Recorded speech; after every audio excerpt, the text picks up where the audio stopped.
যারা professionally successful তাদেরকে কেউ পাত্তা দেয় না। আপনাকে যদি আমি আজকে জিজ্ঞেস করি যে বাংলাদেশের মধ্যে সবচেয়ে বড় ডাক্তারকে, আপনার নাম বলতে পারবেন না। বিএনপির জাতীয় নির্বাহী কমিটির সদস্য হুম্মাম কাদের চৌধুরী হই এই মঞ্চত আয়েরে তিয়েরে যে হতা হইর এই সুযোগ কান ফাই ইয়েন শিক্ষার্থীগুলোর হারণেই। আমরা রাজনীতি করছি আপনাদের ভবিষ্যতের কারণে। আমরা চাই না যে আপনাদের মধ্যে যারা আছেন, নতুন প্রজন্মে যারা আছেন, বাধ্যগতভাবে আপনাদের রাজনীতি করতে হয়। যদি রাজনীতি করেন ওটা নিজের ইচ্ছায় আসবেন। আশা করছি সামনের ভবিষ্যতে আমরা আপনাদের কাউকে রাজনৈতিক মঞ্চে দেখব না। আমরা দেখতে চাই আপনাদেরকে এমন কোনো অ্যাওয়ার্ড ফাংশনে যেখানে আপনারা আপনাদের পেশার কারণে, আপনাদের প্রফেশনের কারণে আপনারা কোনো ধরনের অ্যাওয়ার্ড পাচ্ছেন, সেখানে আমরা নিচে দাঁড়িয়ে আমরা তালি বাজাবো আপনাদের জন্য।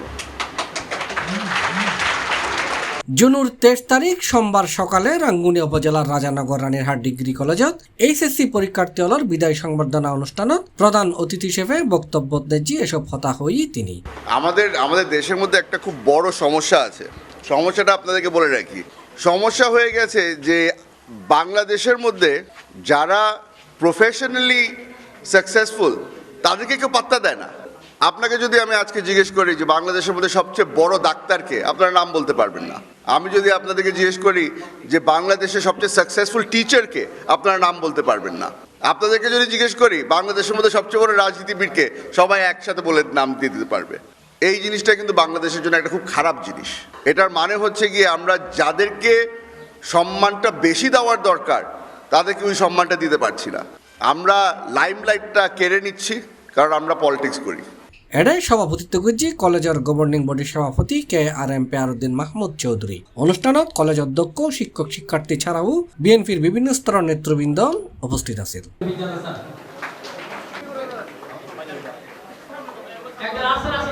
হুমাম কাদের চৌধুরীর কাছে আমাদের দাবি থাকবে যে হুমাম কাদের চৌধুরী এখানে আমাদের এই এলাকায় একটি হাসপাতাল নাই, এই হাসপাতালের জন্য আপনি একটি উদ্যোগ দিবেন। মানন ভাই বলেছেন তোমরা ব্যারিস্টার হবে, তোমরা ডাক্তার হবে, ইঞ্জিনিয়ার হবে, উকিল হবে, কিন্তু মানন ভাই নিজে রাজনীতি করে উনি বলে নাই তোমরা রাজনীতিবিদ হবে। আমি আপনাদেরকে বলবো আপনারা বড় হয়ে আপনাদের যে প্রথম প্রায়োরিটি আপনারা রাজনীতিবিদ হবেন। কারণ একজন রাজনীতিবিদ থেকে জন্ম নেয় একজন ডাক্তার, একজন ইঞ্জিনিয়ার, একজন উকিল, একজন ব্যারিস্টার। যে আমাদের কলেজের মধ্যে কোনো ধরনের গ্রুপিং নেই, যার কারণে কলেজ আজকের এই পর্যায়ে আসতে এটা অনন্য ভূমিকা পালন করছে। অনুষ্ঠানত তিনি আরো হয় বাংলাদেশের ভবিষ্যতের শিক্ষার্থীও।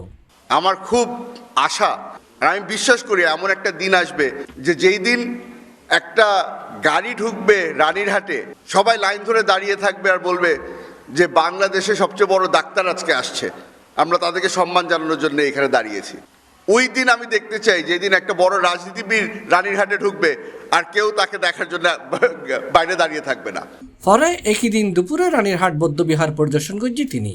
বিকালে চট্টগ্রাম উত্তর জেলা বিএনপির সাবেক ভাইস প্রেসিডেন্ট, রাঙ্গুনিয়া উপজেলা বিএনপির সাবেক সাধারণ সম্পাদক, বৃহত্তর রাজানগর ইউনিয়ন পরিষদের সাবেক চেয়ারম্যান KM রফিক বিন চৌধুরীর স্মরণ সভা, দোয়া মাহফিল এবং গুণীজন সম্মাননা অনুষ্ঠানত প্রধান অতিথি হিসেবে যোগ দিয়ে তিনি।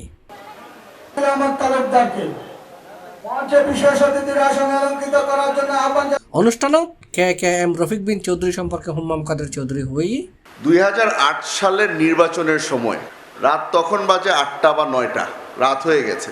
রাজানগরে ছোট একটা মঞ্চ করা হলো।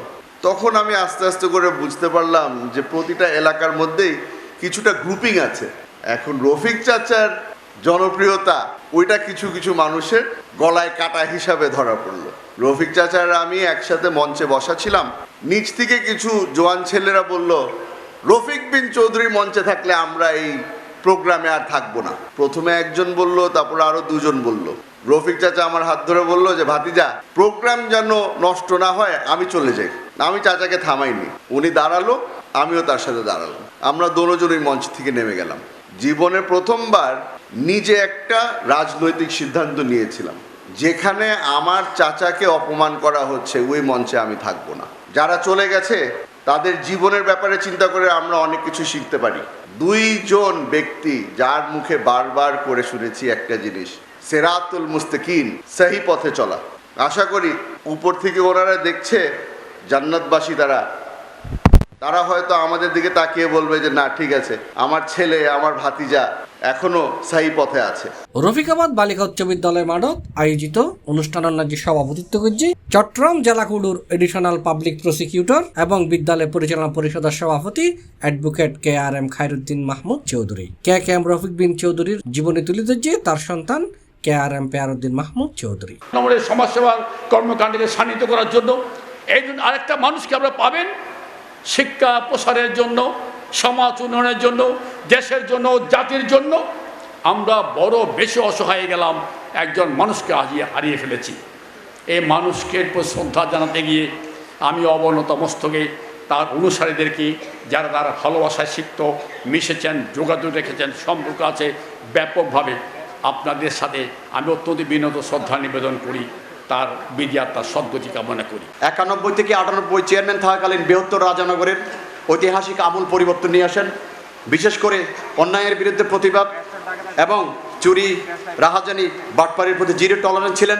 ন্যায় বিচারক ছিলেন, কৃষিতে সারের যোগানদাতা, সেচ কাজে পানির সরবরাহ সহ সর্বোপরি উনি একজন কৃষক ছিলেন।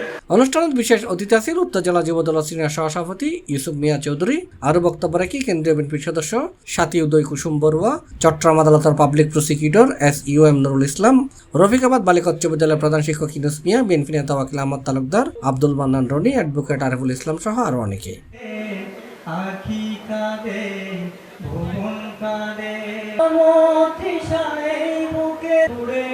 সঞ্চালনা করছে বিদ্যালয়ের দাতা সদস্য KRM শরফুদ্দিন মাহমুদ চৌধুরী। অনুষ্ঠানত অবসরপ্রাপ্ত কয়েকজন প্রবীণ শিক্ষকের সংবর্ধনা দিয়েও এছাড়া সালাউদ্দিন কাদের চৌধুরীর পরিবারেরও KM রফিক বিন চৌধুরীর পরিবারের পক্ষ থেকে সম্মাননা স্মারক দিয়ে শ্রদ্ধা জানানো হয়। C+ TV Chittagong.